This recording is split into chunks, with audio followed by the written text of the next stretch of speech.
that the rise of American power was kind of positively correlated with the increase of conflict, especially in the countries that are American allies and American friends.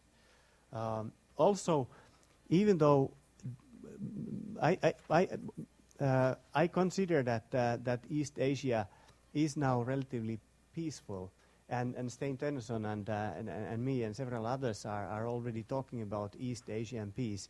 It seems that if we look at the battle deaths statistics, we realize that the big changes, the pacification of East Asia does not really it is not simultaneous with the big changes of world politics. So basically, processes inside East Asia do matter. Now let's see if we look at what East Asian peace seems to be based on. Again, I refer to conflict statistics. Plus, I also refer to what East Asian leaders declare to be the case. It seems quite clear that unlike in many other places, honoring sovereignty is still an important element, or has been a very important element in the peacefulness of East Asia.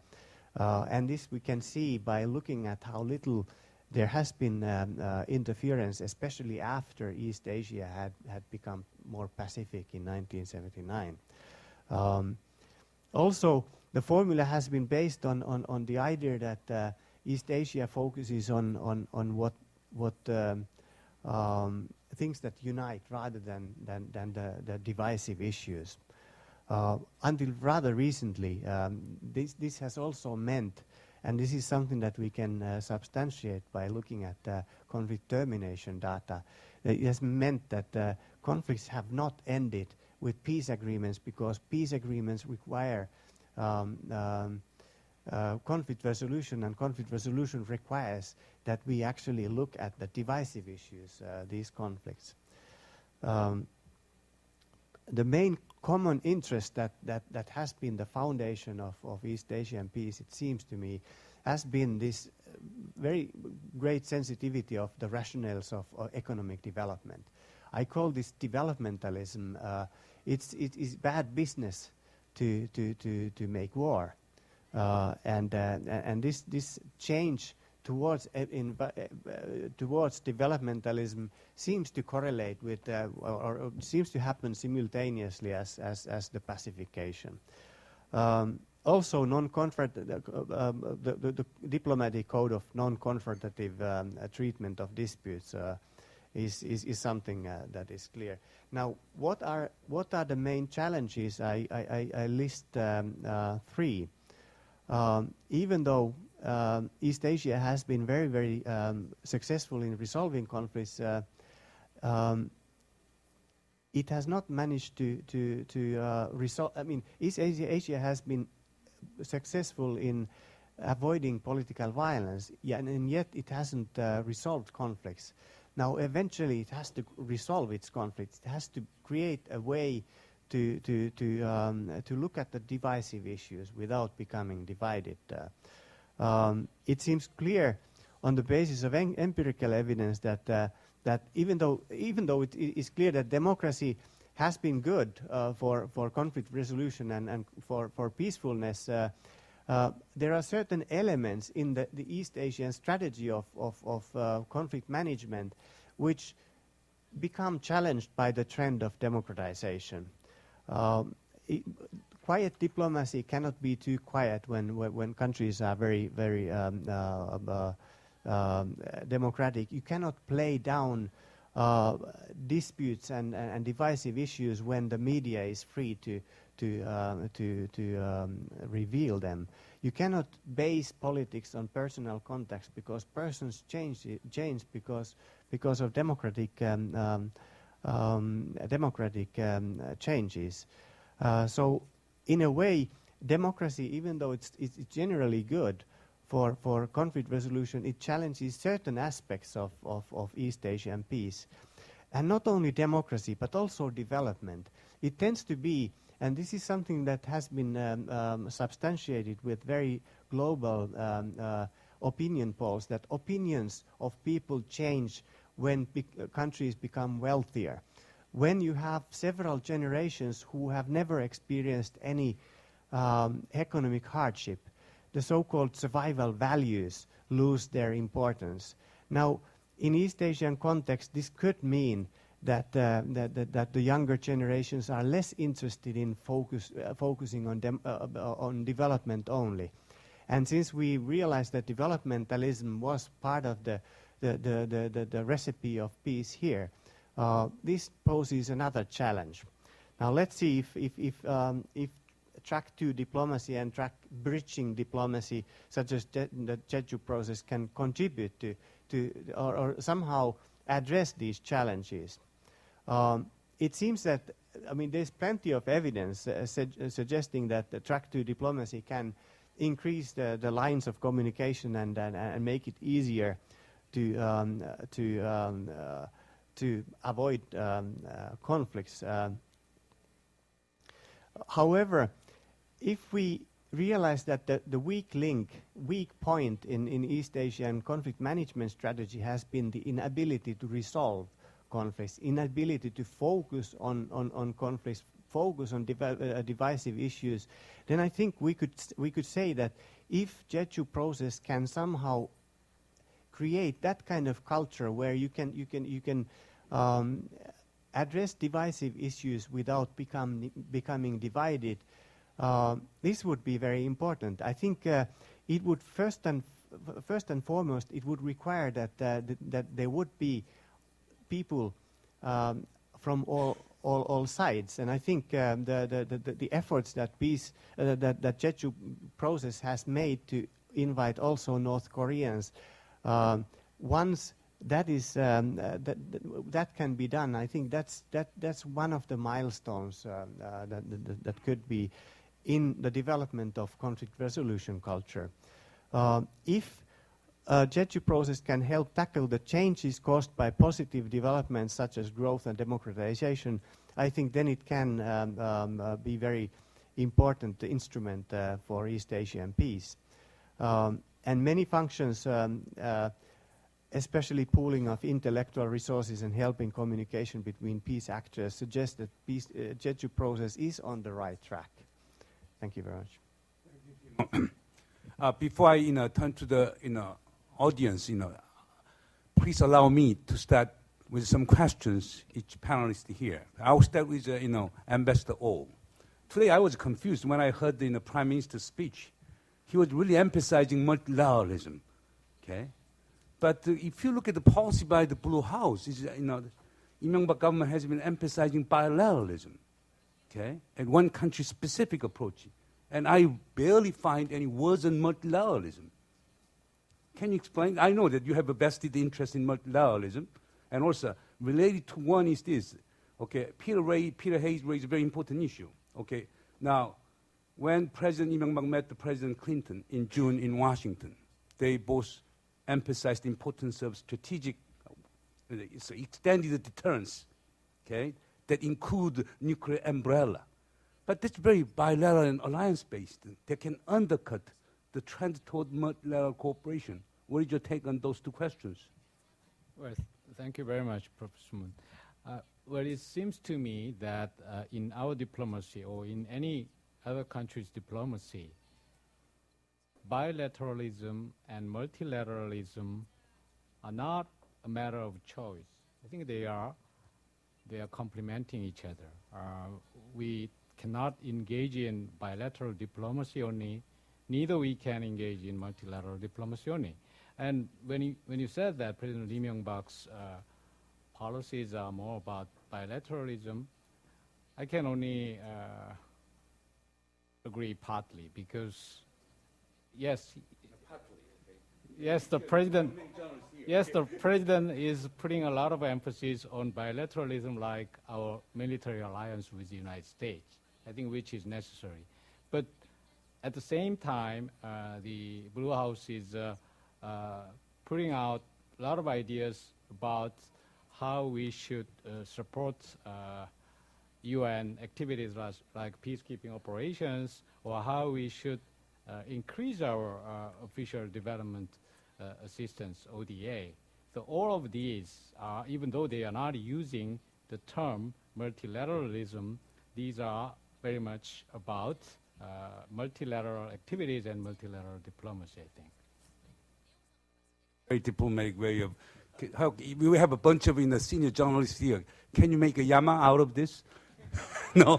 Then you got to ask questions later. And Ambassador Tonino, really, I think that the General Pan raised very, very important questions. Well, Okay, let me ask in this way, okay, because unless then, if I not intervene, then there will be direct exchange of fighting between the two. Therefore, I don't want it. Therefore, whole point is this. Do you really fear Chinese rise? And if so, why? And also, is it possible for Japan and China to come up with a shared vision for common security? I think when General Pan talk about a vision, I think he's talking about a new vision for common security. Well, can I have 5 minutes? I think we are here to not only not here to solely talk about friendship, listen to remarks which is pleasing to ears. That is not the purpose of this forum, I think. Now, Keating's remark, I'm not quoting from Western media, Japanese media, which makes sometimes, very often, gross mistake reporting. This is the remark made at Congress, congressional testimony. And we have in receipt of the official cable from my embassy in Washington. This was confirmed, and what I said was there on record in the Congress, because this remark by Admiral Keating, as I said, is a remark made at the congressional testimony. So don't put the blame on me, but take it to Washington, and Keating, if you say so, Keating is lying grossly, but as I said, it's not. My remark is based upon the congressional record. Now, Taiwan, maybe yes, I should have said 两岸关系, they say, relation over the Taiwan Straits. But I have retired from the Foreign Service almost 9 years ago.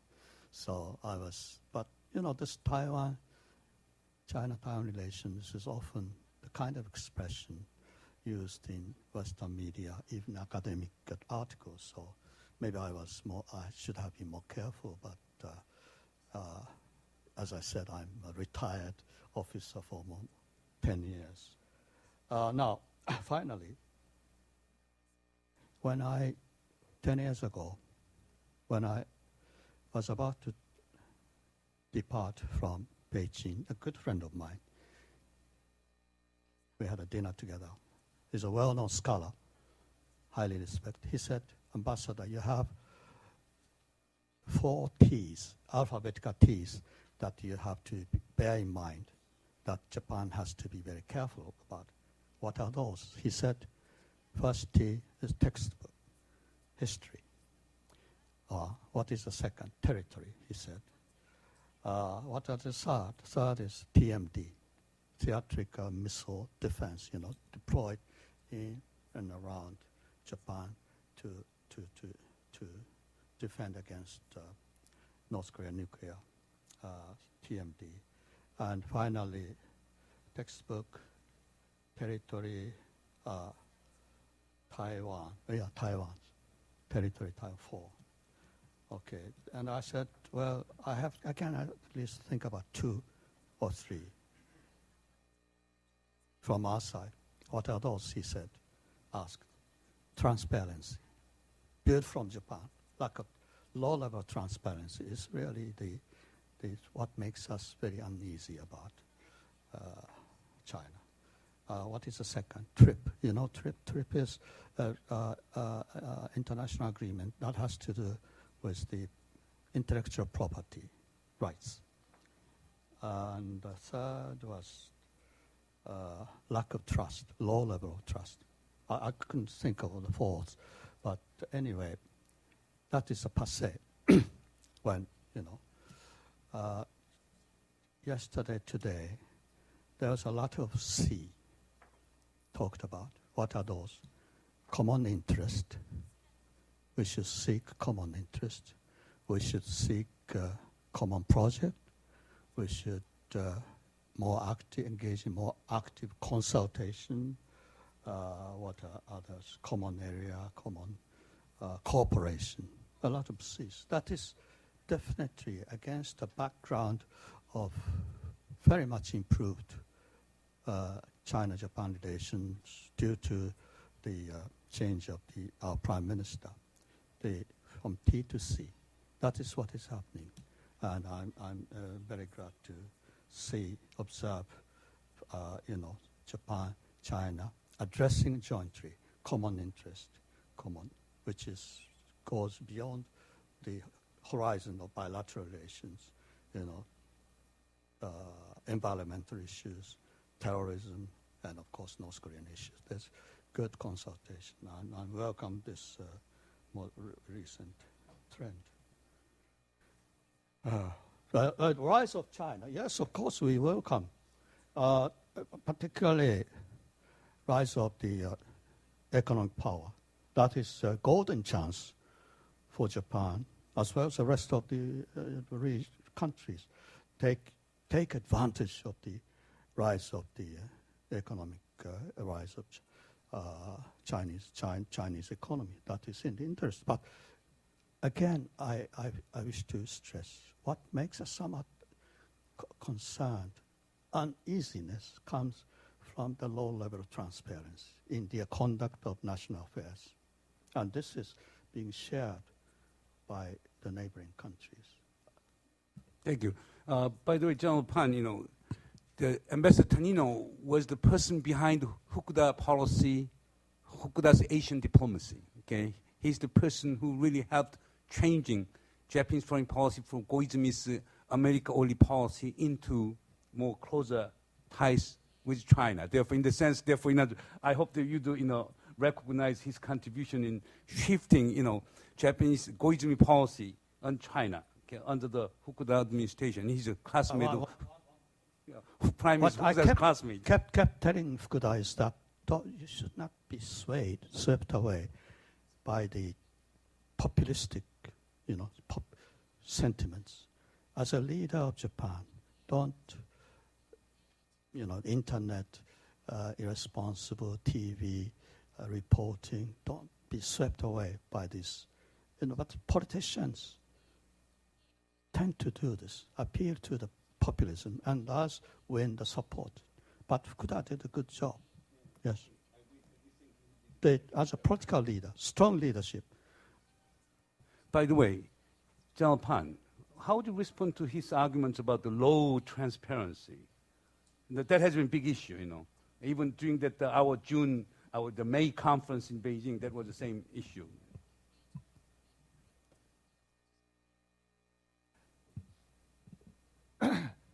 Well, I'm a military officer. When we are talking about transparency,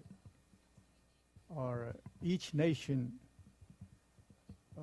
has a problem of transparency because no military can afford to be totally transparent. So there must be a kind of a limit. But of course,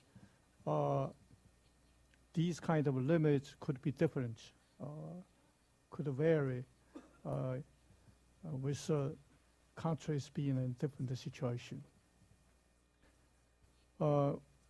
When China is dealing with transparency, I think that China is keenly aware that in order to gain a mutual trust, particularly in this region, China has an obligation to be more transparent in its military spending, its military development, as well as in other strategic matters. I think that China has endeavored to try to increase transparency in that respect. However, China has a few highlights with regard to the transparency. As I understand, I cannot speak for China. I can only speak what I understand China's position with regard to transparency. Now, first of all, China argues that the military transparency needs a political basis, or military transparency is built on a greater mutual trust, greater political mutual trust. So if you have a solid political mutual trust, and then you can afford to be more transparent to the other side. And therefore, China encouraged, first of all, the political transparency, or the transparency of your strategic doctrines, of your strategic intention. And with that aspect, China believed that China is more transparent than the other Western countries like United States or Japan, for that matter. We don't believe Japan or the United States in this region are very transparent in their strategic intention. Now, for example, Security Alliance. Now, what is the mandate of this Security Alliance, particularly with regard to Taiwan? There's a different kind of saying on the part of Japan. You see, if you look at the record, sometimes they said that the Security Alliance will not get involved in this, or sometimes say, yes, we'll get involved in certain situations, and so on and so forth. So we are very much concerned about this transparency, about their political, about their strategic intention. Now, to give you another example about the nuclear matters. Is Japan transparent about the nuclear doctrines? There are so-called 3 guiding principles of a non-nuclear stance. Yes. Each Japanese government till today emphasized that it faithfully adheres to these 3 principles of non-nuclear posture. But do you believe that this is true? And the recently revealed documents demonstrated that this is a lie. So you see, China also has a problems with regard to interpreting of the other side's a kind of transparency. Secondly, military transparency. Now, for example, military spending. It is true that China may have some kind of different calculation of its military spending. And therefore, there might be some variance in accordance with the Western calculations in terms of military spending. I acknowledge that. But I could guarantee that on the whole, the figure that the white paper of the Chinese government offered is true. Try to imagine that China has accorded such a kind of impressive economic progress, which is so focused on economic development. Under such circumstances, can you imagine that China would secretly allocate a huge sum of money for military buildup? Can you believe that? There is a saying that a butter and a cannon cannot be achieved at the same time. So in fact, China's military modernization is always in the back seat. So that is true. Under such circumstances, do you believe that China could hide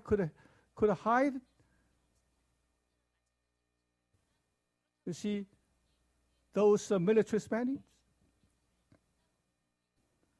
So if you try to look at the things in such a kind of a context, and then I think you would believe China's figure rather than the figure you see from some of the Western sources. Let me just ask one, simpler question. Suppose six-party talk goes well, and then we decide to have some permanent multilateral regional security cooperation organization like OSCE. Would the Chinese government agree to set up its secretariat in Jeju Island? Would the what? Would Secretariat in Jeju Island? Would you agree? I think that's a wonderful idea. Wonderful idea. Okay. Now let me tell you, there seems to be a kind of a Korea fatigue in China. We have made efforts after efforts to try to bring all the parties concerned together for the solution. And now the six parties have been deadlocked, and people like our Japanese colleagues, the distinguished colleagues, said that China should do more and more and more, while we think that China's efforts cannot replace the efforts of those parties like North Korea, like the United States, or even like Japan. So if they shun their responsibility, how could you expect that China alone can make the things work? Okay, now then, Peter, let me ask this quick question. Okay, do you agree with General Pan's observation? Don't blame North Korea alone. Okay, Japan, South Korea, U.S. they're equally responsible. And then second question: is six-party talk dead, as North Koreans say? I don't think it's meaningful to attribute, responsibility in terms of fractions, equally or not. Clearly, the North Koreans have dug a very deep hole for themselves, and they're completely responsible for that. Equally clearly, the United States has fallen short of what it could have done, given its enormous capacities. And what I have been truly astounded by since January, since President Obama took power in the White House, is the timid nature of American policy. It would require changing the strategic landscape to solve the North Korea problem. It cannot be done by playing the same game. And yet, the United States appears to be too cautious to do that in this region. And so as a result, in many respects, its incremental, cautious policy based on 8 years of disastrous Bush policy inevitably led to the current stalemate. It's not the reason, I think, that the North Koreans have been conducting provocations. That's a North Korean problem. But I think it was within, and still is, within the grasp of the United States to actually do what General Pan has just suggested, which is directly deal with this issue with Kim Jong-il and come to a rapid resolution. I don't personally believe that it is possible or desirable to have six-party talks that go on for another 3 or 4 years. That's a complete and utter waste of time, because the issue is too urgent, both for North Korea in its economic situation and for the world, given the costs that North Korea is now imposing on itself, on South Korea, on the region, and on the global non-proliferation regime. And so it is very urgent that we address this issue, and so the only solution that I can envision working, if the Obama administration were to really do what is necessary, is very rapid dismantlement and response by the United States. And by that I mean something that would take about 6 months.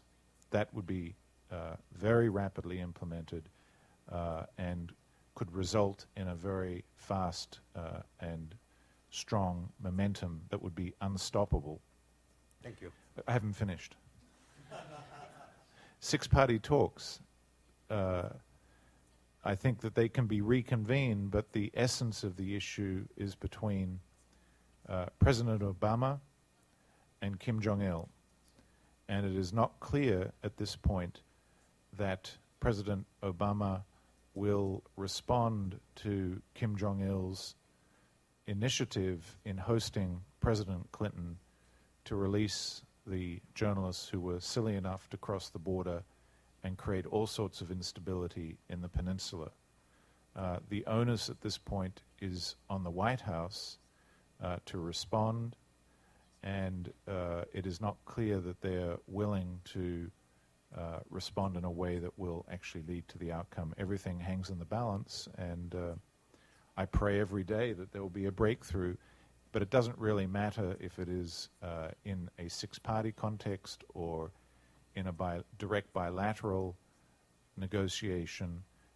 One thing I do believe about the Obama administration is that they will take very, very seriously consulting with the allies, getting aligned with the allies, and consulting and being aligned with the other partners in that process, most importantly China, but also Russia, because if one thing has become clear in the last 14 or 15 years, the United States actually can't deliver all that is needed to solve this particular problem. So that's kind of a two sides of the mouth answer. Okay. Timo. Oh, yeah. Excuse me, I just want to add one remark, very brief. Now, I think one of the problems for the six-party talks, in my perspective, is there seems to be a very strange security alliance among the conservatives from the United States, from Japan, from South Korea, and North Korea. You see, and therefore, you see, when George W. Bush administration tried to make some deal and got some breakthrough, it always have a kind of opposition from its own conservative parties. And then also, these kind of opposition were echoed by people here in Seoul and Tokyo. And that kind of opposition provides ammunition to, if there are conservative forces in North Korea. So there seems to be kind of very peculiar alliance there, which just don't want to solution peacefully of the nuclear crisis. Coalition among adversaries. It's adversarial coalition. Just Timo. And then I'll go to the Stein, and we should go to dinner. Okay, sorry. I'm sorry. I've been dictating it. But it ended up in that way. I'm sorry for that one. Timo, now you have witnessed such a kind of tension, distrust, mistrust, lack of transparency, all this wrong or failure to accept each other. Given these kind of things, in the Helsinki process, would it be possible in North Asian context?